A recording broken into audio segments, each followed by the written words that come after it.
Right, another video I've been meaning to do for a while, which I always forget, even though I do it all the time, is cam belt change guide. So here we go. I've got a little someone's, whatever it is, XUD or something, base model. So I'm going to show you how to change a cam belt on one. This will be the cam belt and tensioners and water pump. Basically, this applies to any diesel or XUD based vehicle.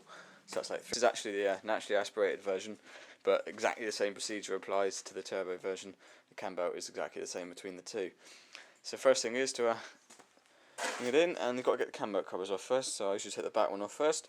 Now that one there's a 10mm nut down the side here. Normally if you just slacken it off the 10mm span, you can get your hand down there and remove it. Try not to drop it because it usually lands on the wishbone and you lose it. There's also an 11mm bolt straight down the back and in the back of the head. The easiest way of that is an 11mm socket on a 1/4" ratchet. Take that one out, and then you can lift the cam belt cover up through between the master cylinder and the thing. It will fit. If you take it off the engine mount, it will fit easier, but it will fit anyway, so it's easier to do now while the engine is still on the mount. So I'll take that one off first. And see, I've taken those two bolts out now. So that's all loose now, and that will pull out. Right, so that cover's off there now, so you can see the cam pulley and the belt. Right, now the front one on the side of the pump. It's a 10mm bolt there, and there's a 10mm nut down there. You've only got to loosen that nut off like half a turn, well, give it a turn, and then that cover will pull out the top. Right, that cover's off there now, so you can see the whole cam belt. Now, obviously before we take the cam belt off, the first thing you've got to do is lock everything off. So obviously if you don't know, the cam belt is basically what turns your cam and your pump. Now it's absolutely critical that the cam and the pump are in exact coordination with the crank, because obviously things won't work very well if they aren't, and you will bend valves if you get it wrong. So the next thing is, the first thing we'll do is lock the flywheel, lock the pump and lock the cam. Then you can take the belt off, put the belt back on, unlock them all, and you know it's alright. Now to lock everything off, you've got to be able to basically rotate the engine. Now it's easier if you've got someone to help you. If you haven't, you can reach by yourself. Now the easiest way to do it, well there's two easy ways of doing it really, is to jack it up and either put the car in fifth and turn this wheel. That's the easiest way, because you don't have to fuck around with leaning in. Or you can take the wheel off and put a socket on a ratchet and turn the crank pulley. I usually just turn the wheel purely because it's easier. Now when you do that, you've got to lock. I always lock the crank first, because then everything else should just line up and you can just drop the bolts in. Now to lock the crank, there's basically a hole in the flywheel that lines up with a hole in the block, and the hole is right behind the starter motor. Now you don't need to remove the starter, you can do it without removing it, but if you've never done it before, you might have a job finding the hole without removing the starter. But it's basically up, sort of, probably just up behind the solenoid, but a bit further in is a round hole. The easiest way to do it is put like a 4 or 5mm Allen key in the hole, and turn the engine through until the Allen key slots in to a hole, and then you shouldn't be able to turn it anymore. Right, I've just positioned the Allen key in the hole now, so it's just bouncing in the hole in the block. Now, so what you can do if you're by yourself is, if you grab the wheel, as you can see, you can turn the engine through like that. If you lean the other hand down there, you can then turn it and slot it in. For the benefit of this video, we'll get our glamorous assistant if we have one. Sadly we don't, so we'll use Chris. Chris, can you give us a hand a minute? So you can turn it through, and I'll slot the pin in. Now,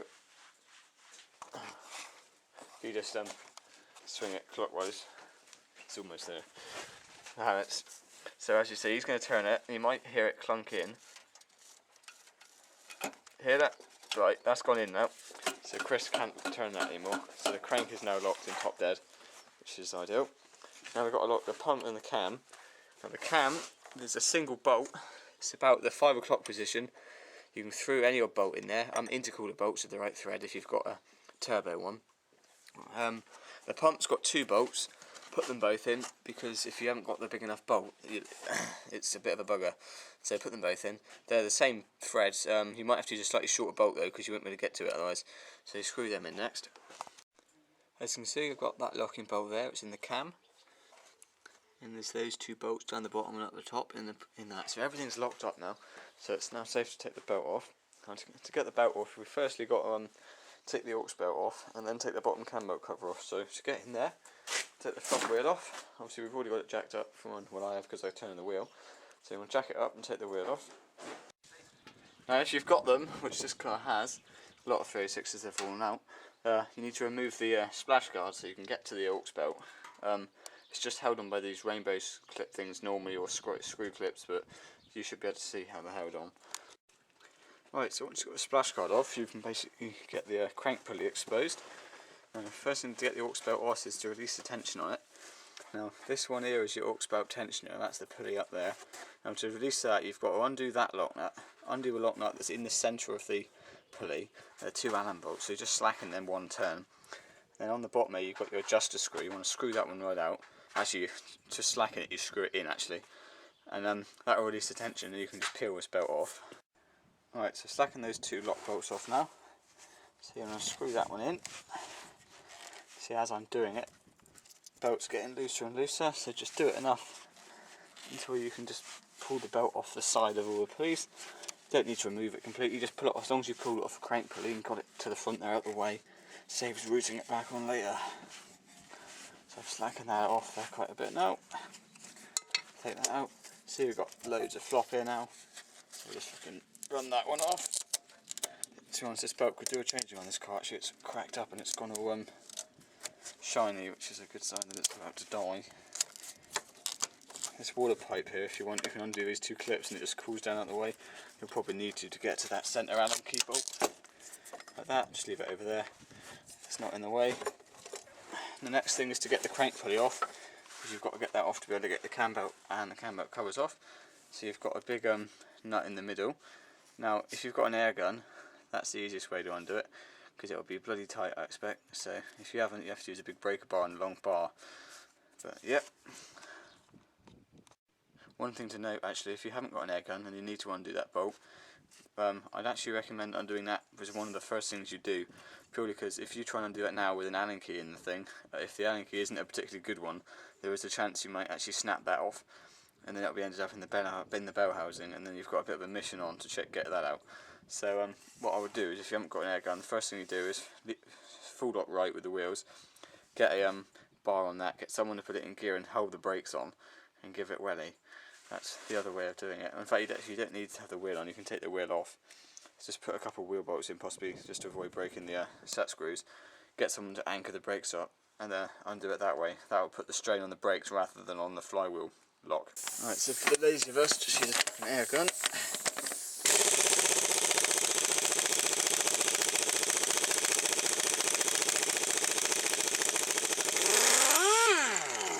Can be quite tight.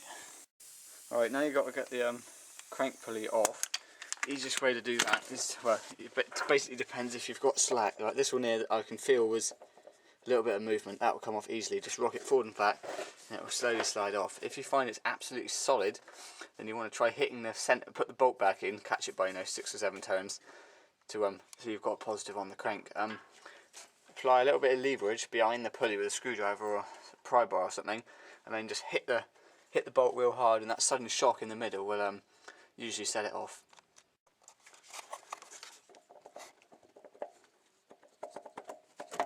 Like that. Which then leaves the cam belt exposed. So put that one off to one side. Now you've got to get the bottom cam belt covers off. So there's nut there and a nut up there. You might have to just push that tensioner up out of it to get to it. There it is, right there. Right, I've removed those 2 bolts now. So just going to grab all of the plastic, give it a bit of a tug. Now it's just catching on that pulley there that I said about. Oh no, sorry, that reminds me, I've got to remove the 10mm nut at the top, that one that I said loosen off earlier to get the side cover off. Well, now the side cover's off, you've got to take that nut off completely, because now you've got that cover off, it's a lot easier to get to. Right, I've removed that nut now.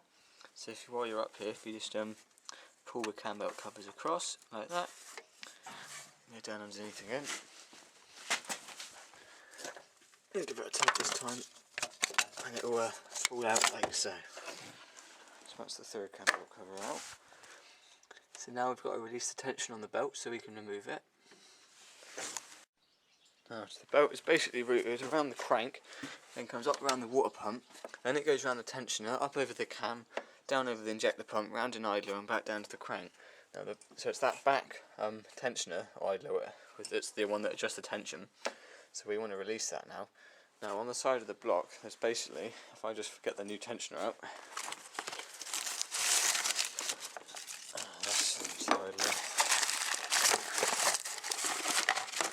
right, this one here is the tensioner. Now it sits like that basically behind the engine. If I just put that down to a point, and the spring pushes down on that basically, pivots on that one, belt comes up, so the belt comes up around here, and there's a bolt in there and a bolt in there. So to release the tension, you've got to loosen that one, as you see that's on a slot, so when it's tight it's right in there. Now you want to pull it that way, which does that, pushes up on the spring, bolt slides back to that end, then tighten it, and then it will stay in the release position. You can then take the belt off, put the new one on, undo that, and it will spring back into tension position. Now to move it, you can put a 3/8 inch ratchet in here. It's a bit of a nightmare to get at, so if you haven't got such thing, it's easier to use a bar. So I'll show you how to do it that way for the sake of this video. So to start off with, you want to undo that and that, which is it's a 30mm bolt, and it's easiest done with a 1/4 inch ratchet in a deep socket. You don't have to take them out, just loosen them for now. Alright, so I've loosened those two bolts now. So let's say if all we've got is a bar, and if you put the bar down through a bit of angle line, it works perfectly, down through the engine, and catch it behind that cam belt cover nut stud, which you probably can't see because the light is terrible, and basically go down behind the pulley and in front of that stud, pull it that way. Now if you've got a mate, it's easier because while you hold it in the release position, they need to do that back 13mm nut back up. Don't worry about the one it pivots on, only the one on the slot, but you can do it by yourself by holding that with your left hand, standing around the front and putting your hand down the back, but I'm not going to do that and hold the camera, so I'll just do that in a minute. Right, so the tension's now tightened back up in the slack position. It's just give it a little nudge here, and we've got loads of cam belt slap here now. So you want to just peel that off the side of the cam, peel it off the side of the pump. Now your belt can all be peeled off right the way around. The bottom as well, off the crank. See, and then the cam belt's off. Now obviously, as you can see, we can't get that out because it goes through the engine mount. So you've got to disconnect the engine mount. So you want to put a jack underneath the bottom left hand side of the sump. Just jack it up so you can just feel it taking some strain. You want to take the engine mount off. So if you've got a DT, you've got to take this little mini strut brace off with two 30mm bolts. If you haven't, you just take the engine mount off. So you've got 1, 2, 3, 4 60mm nuts. Undo all of them. Grab the engine rocket and pull the engine mount off. Taking those 4 nuts off now. Got a jack underneath. So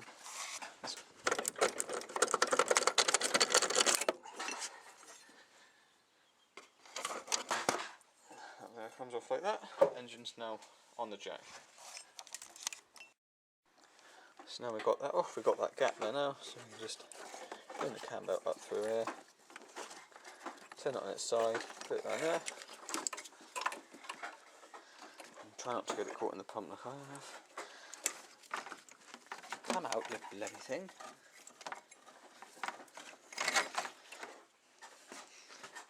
Belt's off, ideal.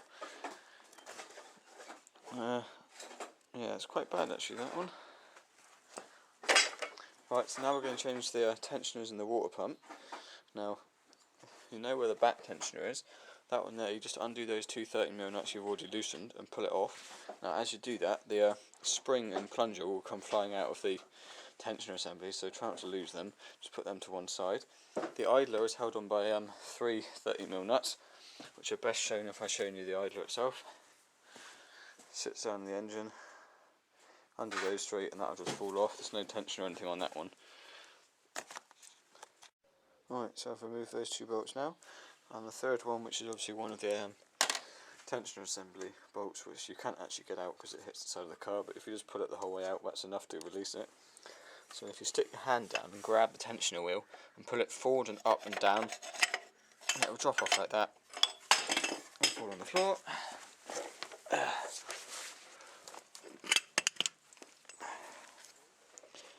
Now, a good way to see if a tensioner is getting bad, a cam belt tensioner should, see that shouldn't, well, it's not too bad, but basically they should be quite stiff. If it's a decent new bearing, it should stop straight away, it shouldn't freewheel. You can see that one's freewheeling quite a lot. I would predict there's probably a little bit of sideways play. Yep, actually got quite a bit of flow there, that's quite bad. So that's an old tensioner. I mean, it probably would have gone on for fucking ages, but we'll change it anyway, good practice. Now we'll do that back one, so that's those two 30mm bolts, the spring will go off and it'll fall off, but don't worry too much about it now. Right, so those two bolts are out. Obviously the tensioner will spring back when you do that. Would add at this point, if you are changing the cam belt and you don't need to know how to release the tension, I've basically showed you that so that you can release the tension if you're ever changing the pump or anything. But to save time, and how I would normally do it, is to just cut the cam belt when you start and then untake the tensioner off, because it's actually, if you're changing the cam belt anyway, there's actually no need to release it and then take it off, because obviously you're changing it. But that's the professional way of doing it without cutting it. As you can see, that one's off now.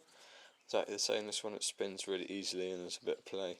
It's quite a high miler, well, it's done 120,000, so it's never had a cam belt change, so it's way overdue. I thought I'd just show you my little redneck trick, which that little spring plunger thing can be a bit of a pain, because when you put it back together, well, what you're supposed to do is make up a little clamp thing that holds it there, but there's really no need. So you can't just hold it with your two fingers, just stick your hand down, pull it up, push the thing on, but it is quite tight and it is a bit fiddly. What I normally do is, before you take the tensioner off, I just get a little bar, put it up on the plunger, just hit it in the bottom, pushes the plunger in a bit more, obviously because then nothing's moving, there's weight pushing on it, it doesn't kick out or anything, just leave that there, that holds the plunger in while you quickly slide on your new tensioner, take the bar out, and job's done, without having to, well, push the plunger in basically. It's not a problem if you just let it slip and it goes, you can hold your finger, but this is just easier.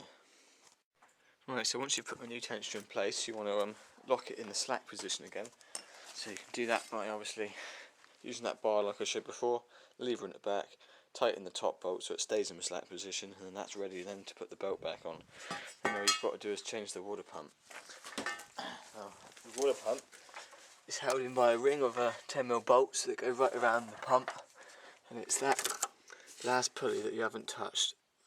Where's my camera to? There, that one there. And when you take that one off, you'll get a load of water gush out everywhere. Don't worry about that too much.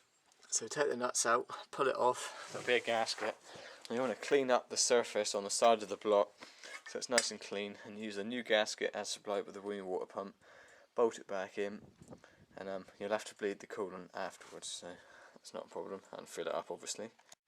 So once you've done the water pump, then you want to put that other idler on, that right hand side one. I usually leave that till after I've done the water pump because it's easier to get to the water pump when that's off.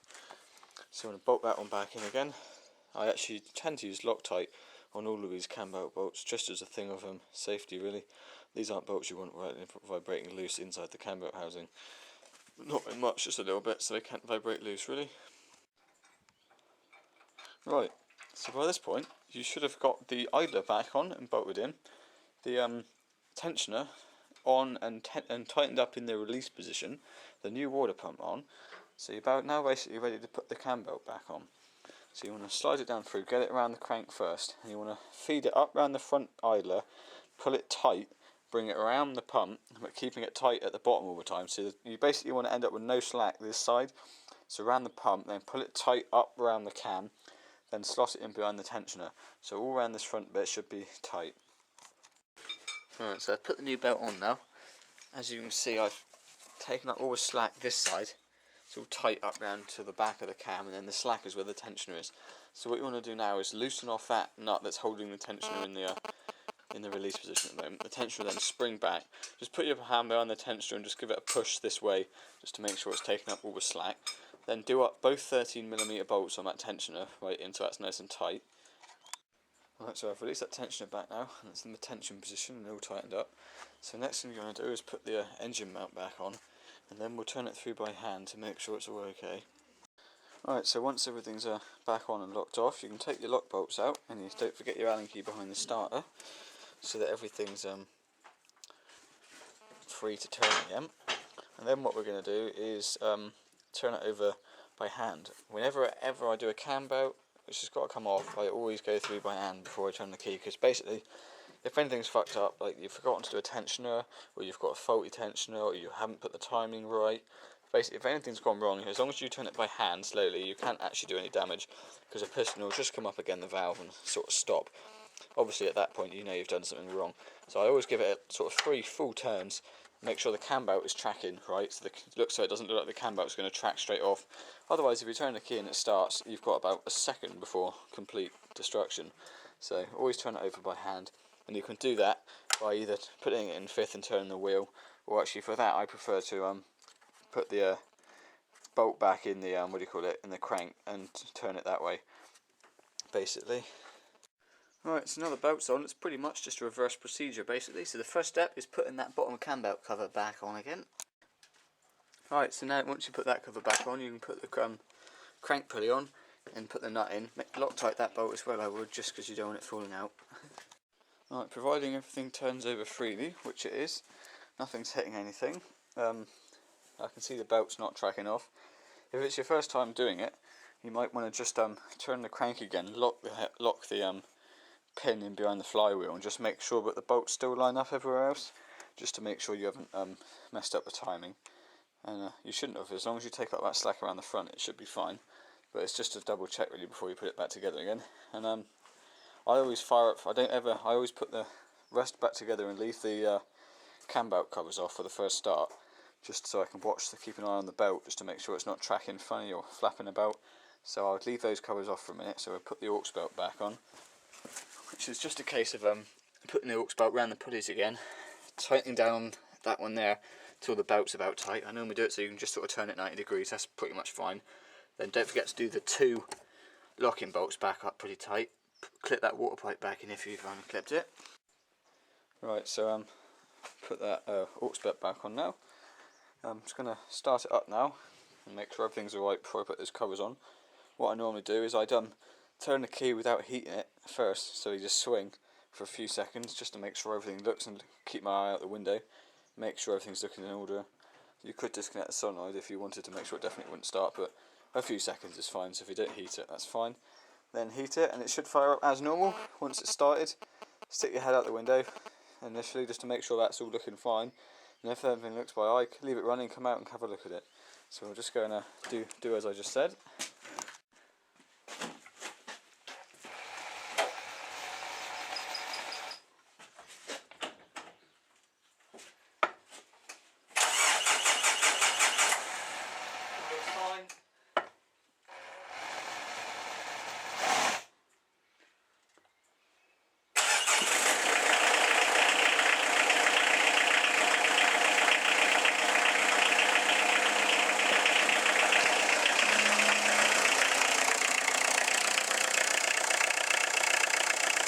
That's pretty much perfect. There's no deviating at all, which is what you want to see. So we'll leave it run for a few minutes and we'll just check the tension when it's turned off again. Sometimes you've just got to slacken it off the tension and let it tighten in a bit more.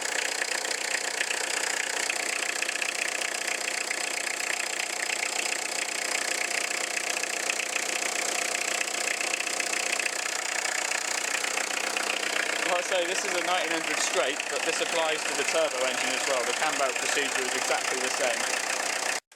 Right, everything seems to be right, so just going to put those 2 cam belt covers back on. So that's your 10mm bolts at the front, and a 10mm in the sides, 11mm around the back at the back.